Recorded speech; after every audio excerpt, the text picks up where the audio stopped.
This channel does not promote any violent, harmful, or illegal activities. All content provided by this channel is meant for an educational purpose only.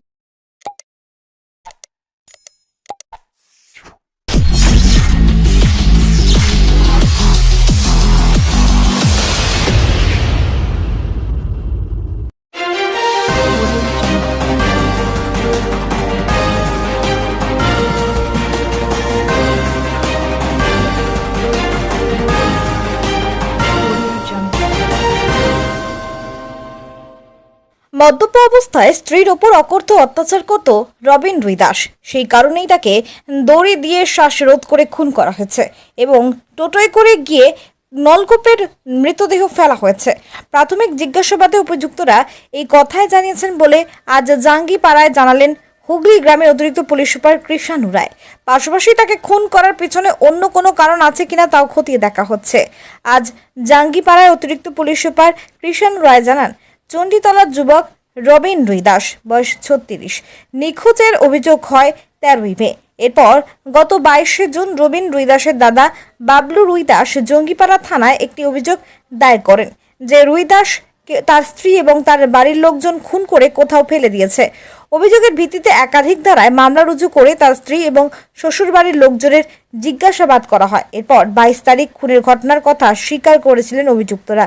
তারপর এদের গ্রেপ্তার করা হয় এবং তাদের কথা মতো রবিবার গভীর রাতে নলকূপের ভিতর থেকে মৃতদেহ উদ্ধার করা হয় ম্যাজিস্ট্রেটের উপস্থিতিতে।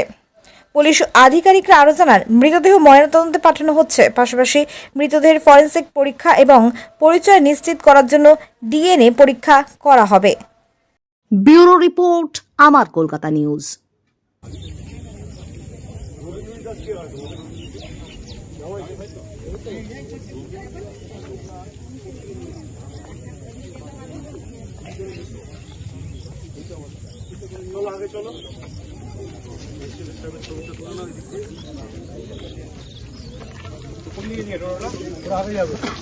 आगे দিয়ে যাও না, আসামি কে আগে দাও।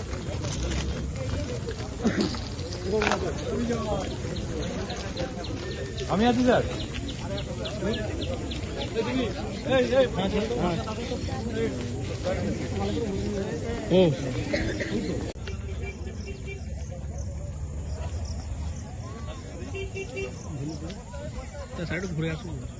বারবার বলা হয়েছে ভাইরা ভাই টোটো চালাতো, তার টোটোতেই গিয়েছিল।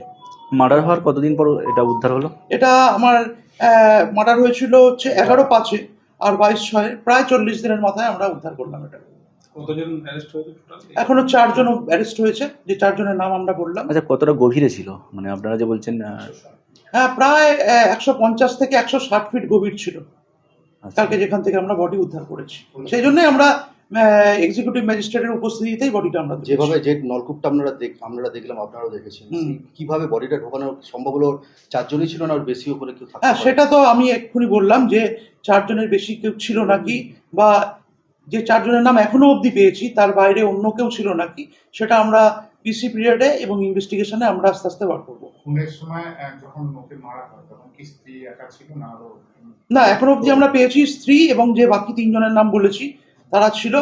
ঠিক আছে, এবার কে গলায় ফাঁস লাগিয়ে মেরেছে বা কে বডি নিয়ে গেছে, এইগুলো আমরা তো প্রাথমিকভাবে আমরা পেয়েছি 4 জনই খুনের সঙ্গে যুক্ত ছিল কোনো না কোনো ভাবে, এবং প্রমাণ এবং বডি প্রমাণ লোপাটের যে ক্রাইম করেছে তার সঙ্গে। রবিন রুইদাস কি শ্বশুর বাড়িতেই থাকতো না মাঝে মধ্যে? না, ও নিজের বাড়িতে থাকতো এবং মাঝে মাঝে ওর স্ত্রী চলে যাওয়ার পরে মাঝে মাঝে ওখানে যেত। হ্যাঁ, ও একটা ওই বিভিন্ন ওই মার্বেলের যে সেটিং এর কাজ করতো, কিন্তু প্রচন্ড মদ্যপান করার ফলে টাকা পয়সা সংসারে দিত না এবং অত্যাচার করতো স্ত্রীকে। এটা আমরা প্রাথমিকভাবে পেয়েছি। অনেক আগে থেকে কি পরিকল্পনা ছিল, নাহলে ওই জায়গায় বা পেলো? সেটা এখনো আমরা নিশ্চিতভাবে কিছু বলতে পারছি না, তবে ইনভেস্টিগেশনে আমরা জানবো যেটা পূর্ব পরিকল্পনা প্রসূত হয়েছে নাকি হঠাৎ করে রাগের মাথায় করেছে, সেটা আমরা ইনভেস্টিগেশনে আমরা বার করার চেষ্টা করব। রবিন রুইদাসের পরিবারের এক সদস্য, তার যেটা দাবি যে স্ত্রীর একটা বিবাহ বহির্ভূত সম্পর্ক ছিল এবং সেই সম্পর্ক নিয়েও অশান্তি হতো, সেই জন্যই শ্বশুর বাড়িতেও থাকতো। এটা একটা কারণ মৃত্যুর পেছনে? সেটা আমরা এখনো খতিয়ে দেখছি। আমরা বললাম যে যে কারণটার জন্য এই বলেছে যে মার্ডার করেছে, তার বাইরে আপনারা যে কারণটা বললেন বা অন্য কোনো কারণ আছে নাকি, সেটা আমরা ইনভেস্টিগেশন পিরিয়ডে একদম ডিটেলস এটা আমরা বার করবো।